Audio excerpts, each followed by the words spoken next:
Welcome to Nightingale's channel. This is the full story of He Chose Someone Prettier. Now I'm on the cover of a magazine. I was 22, living in Chicago, and head over heels for Jake Dawson. He was charming, with a smile that could melt ice and a laugh that made my heart skip. We'd been together 2 years, sharing late-night pizza runs, dreaming about our future. I thought we were solid, until I started noticing the cracks. Jake's compliments slowed down. He'd scroll through Instagram, linger on influencers with perfect makeup and designer outfits, then glance at me like I was lacking. My comfy sweaters and messy buns weren't cutting it anymore. It started small. "Mia, maybe try some heels?" he'd say, half joking. Or, "You could do more with your hair." I laughed it off, but each comment stung. I'd catch him eyeing women at bars, polished, glamorous types who looked like they stepped out of a fashion ad. I started feeling like a faded photo next to them. My confidence, once my superpower, was crumbling. I'd stare in the mirror, tugging at my plain jeans, wondering why I wasn't enough. Jake got bolder. "You're cute, Mia, but you're basic," he said one night, sipping a beer like it was no big deal. "I mean, look at you. No makeup, no style. You don't stand out." My stomach twisted, but I swallowed the hurt. I loved him. I thought I could fix it. I bought a new dress, tried contouring my face like a YouTube tutorial, but nothing worked. His eyes were already elsewhere. The breakup came on a sunny Saturday at our favorite coffee shop, the Beanstop. It was packed, the air buzzing with chatter and espresso machines. I thought we were just grabbing lattes, but Jake had other plans. He leaned across the table, his face cold. "Mia, I'm done," he said, no preamble. "I need someone who turns heads. Someone people envy me for. Not this." He gestured at me, my cardigan, my unstyled hair, like I was a disappointment. I froze, my latte burning my hand. "What?" I whispered. He didn't flinch. "I'm with Lauren. Now she's got it, looks, vibe, everything. When I'm with her, people notice. With you, they just feel sorry for me." The words hit like a slap. Lauren was a bartender we'd met at a club. Tall, blonde, with a wardrobe straight out of Vogue. I'd seen her Instagram. She was everything I wasn't. Before I could speak, Jake stood, and there she was, Lauren strutting in, all glossy hair and red lipstick. He slung an arm around her, not even glancing back. The shop's noise faded. All I heard was my heartbeat. People stared, some curious, some pitying, as Jake and Lauren sauntered out, laughing like they'd won a prize. I sat there alone, my coffee cold, their words echoing. Not pretty enough. Basic. Pity. I don't remember walking home. I just know I collapsed on my couch, the weight of his rejection crushing me. I loved Jake, but more than that, I'd believed in us. Now, I felt like nothing. I avoided mirrors, hating the girl staring back. His voice looped in my head, tearing down every piece of me. I could have stayed there, drowning in self-doubt, but something snapped. Not anger, resolve. If Jake thought I was nothing, I'd show him what nothing could become. That night, I made a promise to myself. I wasn't changing for him. I was changing for me. This wasn't the end. It was the spark. The days after the breakup were a blur of tears and self-loathing. I'd lie on my couch in my tiny Chicago apartment, blinds drawn, surrounded by empty takeout containers. Jake's words, basic, pity, not enough, played on a loop, carving deeper each time. I'd stare in the mirror, picking apart every flaw. My plain brown hair, my boring hazel eyes, my wardrobe of thrift store jeans and faded tees. I hated the girl looking back. She felt like a stranger, someone who'd let herself become invisible. I stopped going out. Friends texted, but I ghosted them, too ashamed to face the world. I'd scroll through Lauren's Instagram, her perfect selfies and designer outfits mocking me. Jake was in her stories, grinning like he'd upgraded his life. It hurt, Not just because I missed him, but because I believed he was right. Maybe I was basic. Maybe I didn't deserve to shine. I'd cry until my eyes swelled, wondering how I'd fallen so far from the confident girl I used to be. One night, I hit my limit. I was sobbing into a pint of ice cream when I caught my reflection in a spoon. Puffy, pathetic, defeated. Something snapped. Enough, I whispered. I wasn't going to let Jake's rejection define me. I wasn't crying for him anymore. I was crying for the girl I'd let myself become. That night, I made a rule. Cry all you want, Mia, but just for today. Tomorrow, you fight. The next morning, I started small. I threw out the takeout boxes, opened the blinds, and Googled how to feel better about yourself. Sounds cheesy, but it was a lifeline. I found articles on self-care, fitness, and confidence. I signed up for a gym near my apartment, not because I wanted to be Lauren, but because I wanted to feel strong. My first workout was brutal, sweaty, gasping, and humbling. But when I finished, I felt a spark. I wasn't just moving my body, I was moving forward. I tackled my diet next, swapping junk food for salads and smoothies. I watched YouTube tutorials on skincare, learning to care for my face instead of hiding it. I saved up for a haircut, trading my limp strands for a sleek bob that made me feel like a new person. Each step was a brick in rebuilding my confidence, but it wasn't just about looks. I enrolled in a community college class on public speaking, forcing myself to stand taller, talk louder. I practiced walking in heels, mimicking runway models in my cramped living room, laughing when I tripped but trying again. Then came a fluke that changed everything. A friend dragged me to a local photography workshop, begging me to be her model for a practice shoot. I was nervous, my old insecurities screaming, but I said yes. The photographer, a kind woman named Tara, posed me in natural light, coaxing me to relax. When I saw the photos, my eyes bright, my smile genuine, I barely recognized myself. Tara posted them online, and the comments poured in. Who's this girl? She's a vibe. For the first time, I felt seen. That spark lit a fire. Tara connected. Me with a part-time modeling class at a local agency. It wasn't glamorous, just a strip mall studio with worn mirrors, but it was a start. I signed up, my heart pounding with fear and hope. I wasn't doing this for Jake or anyone else. Was doing it for the girl who'd been told she wasn't enough, the one who was ready to prove them wrong. That part-time modeling class in a Chicago strip mall was my proving ground. It was no Vogue runway, just a sweaty room with scuffed mirrors and a teacher, Ms. Vera, who barked orders like a drill sergeant. Chin up, Mia. Walk like you own the room. I was clumsy at first, my heels wobbling, my shoulders hunched from years of feeling small. My hands were calloused from gripping gym weights, my feet blistered from practicing catwalks in my tiny apartment. Every day hurt, but every ache was proof I was moving forward. The grind wasn't just physical, I was rewiring my brain. Jake's voice, basic, not enough, still haunted me, but I fought it with affirmations taped to my mirror. You are bold. You are enough. I'd stand in front of that mirror, practicing poses, forcing myself to hold eye contact with my reflection. Some days I believed it, others I felt like a fraud, but I kept going. This wasn't about being pretty. It was about being present, commanding attention, owning my space. Diet was a battle too. I swapped late-night ice cream for grilled chicken and kale, measuring portions like a chemist. I'd gag on protein. Shakes, but I stuck with it, watching my body change. Stronger, leaner, more confident. I saved up for better clothes, trading thrift store tees for sleek blouses and fitted jeans. Each piece was a statement. I'm not hiding anymore. My public speaking class helped too.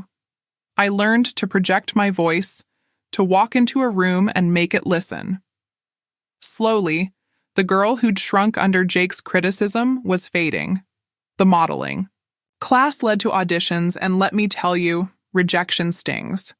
I'd show up to castings, my portfolio a thin stack of workshop photos, and face rows of blank-faced judges.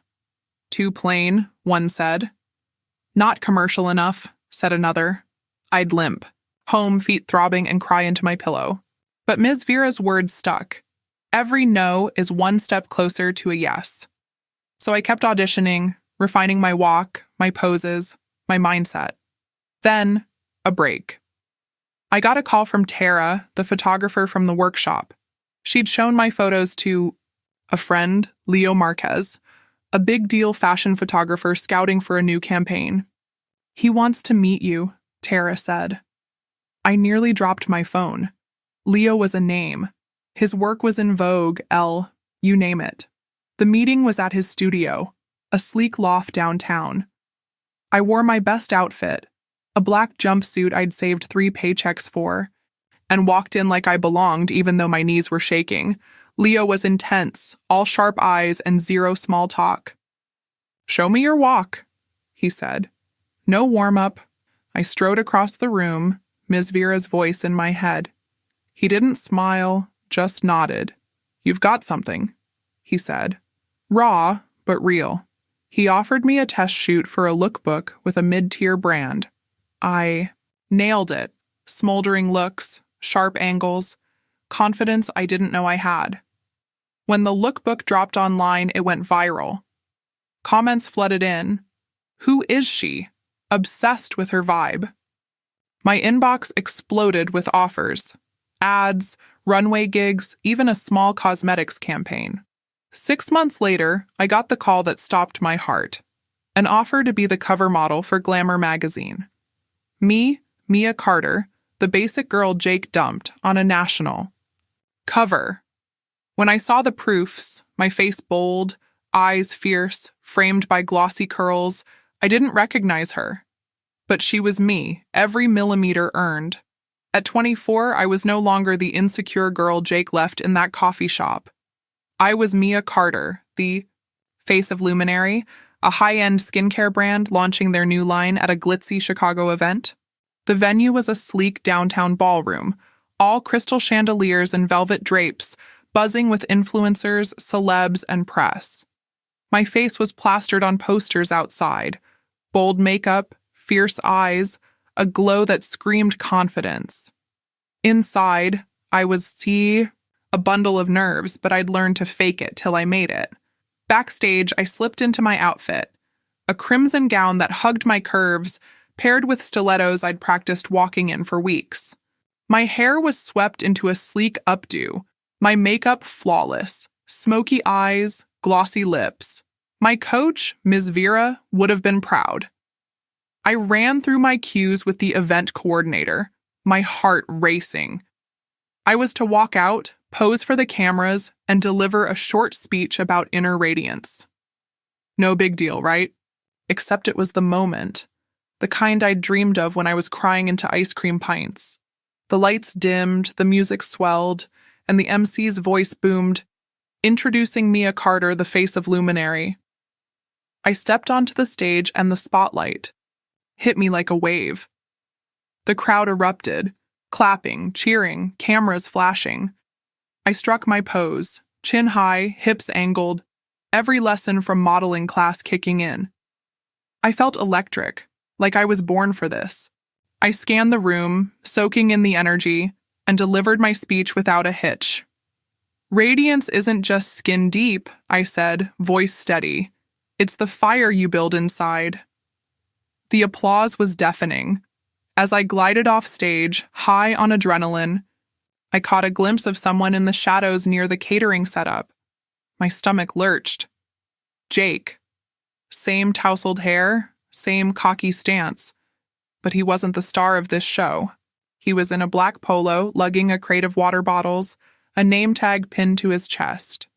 Jake Dawson, event staff. Our eyes locked, and his jaw dropped, the crate nearly slipping from his hands. He recognized me instantly, and I saw it all in his face, shock, disbelief. maybe regret. The girl he'd called basic was now the main event, and he was just a guy moving props. I didn't flinch. I held his gaze for a split second, my lips curving into a faint, unbothered smile. Then I turned away, following my team to the VIP area. My heart was pounding, not from nerves, but from power. Jake wasn't my focus anymore. He was a footnote. But knowing he'd seen me, really seen me, felt like a quiet victory.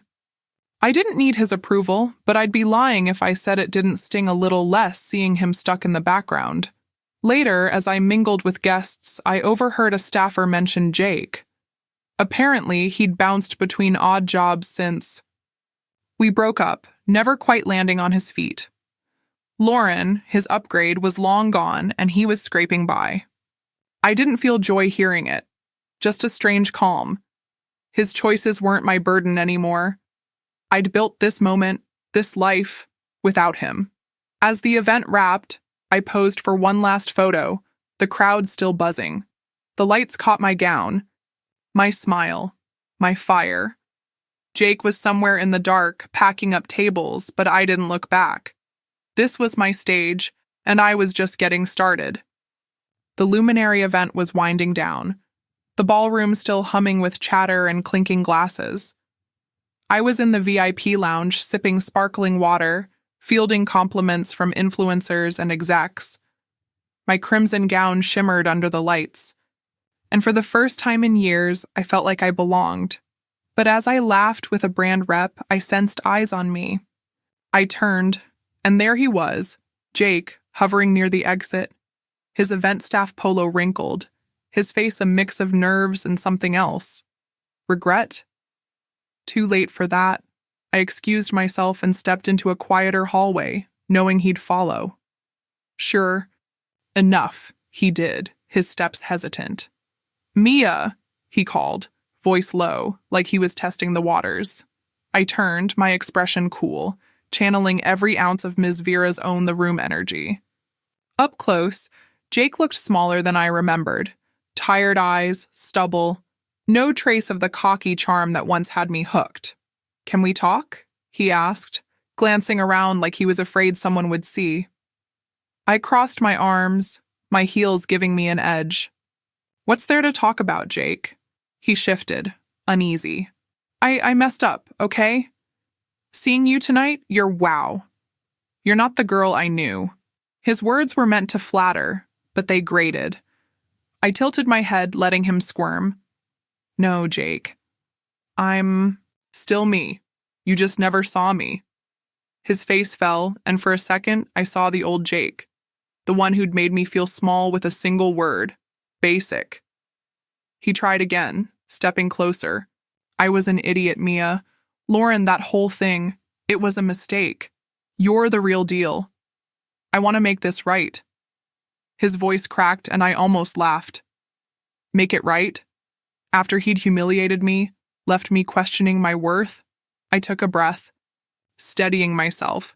This wasn't about anger. It was about truth. You didn't want me, Jake, I said, my voice calm but sharp. You wanted a trophy, someone to make you look good. I'm not here to fix your ego. His eyes widened like he hadn't expected me to push back. That's not fair, he stammered. I loved you. I raised an eyebrow. You loved the idea of me until it didn't suit you. You told me I was nothing special, that people pitied you for being with me. And now what? You see me on a stage and think you can just slide back in?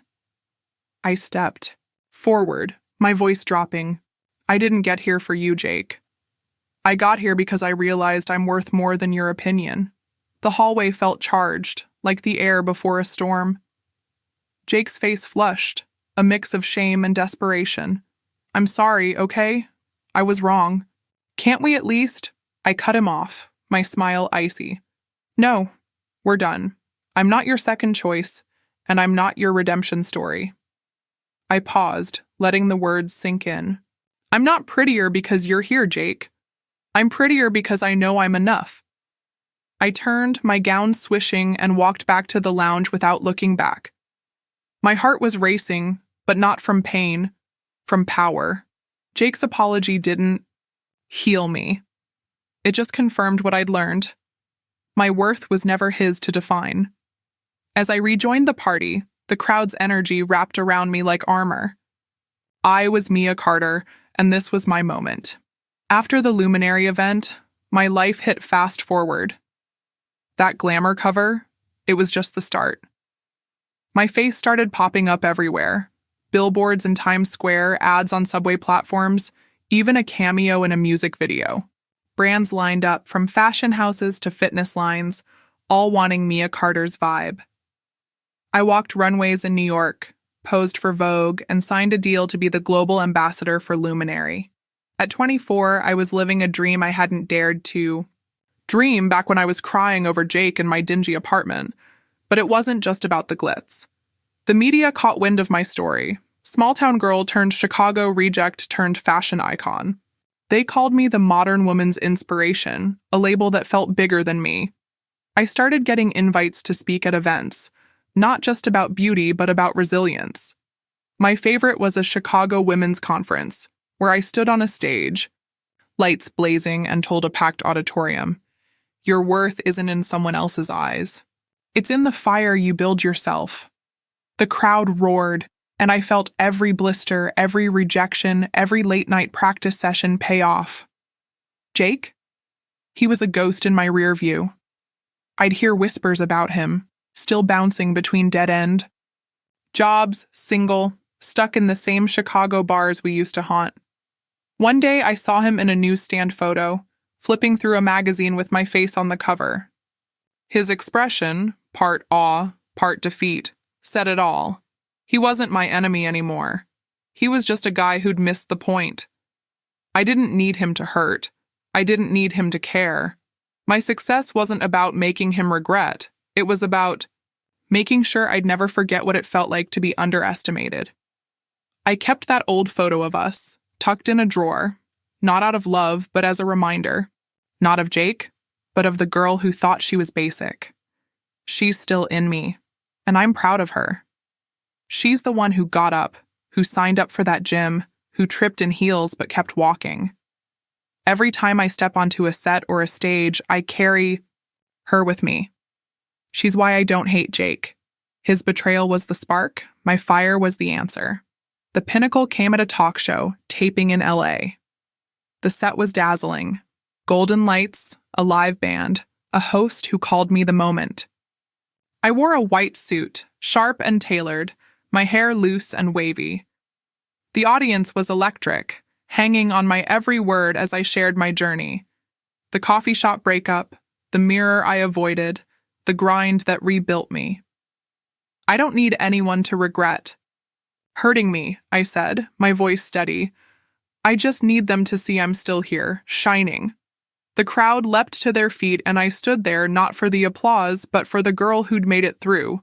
Walking off stage, I caught my reflection in a monitor. I didn't see Jake's basic girl or even Luminary's star. I saw Mia, flawed, fierce, whole. My story wasn't about being prettier than Lauren or better than Jake. It was about knowing I was enough, always had been. The lights, the covers, the runways, they're just the frame. The real picture is the woman I became, not for anyone else, but for me. That's my story, y'all. If you're out there, feeling less than, keep going. Your light's waiting. Hit that like button, subscribe, and tell me, what's your glow-up story?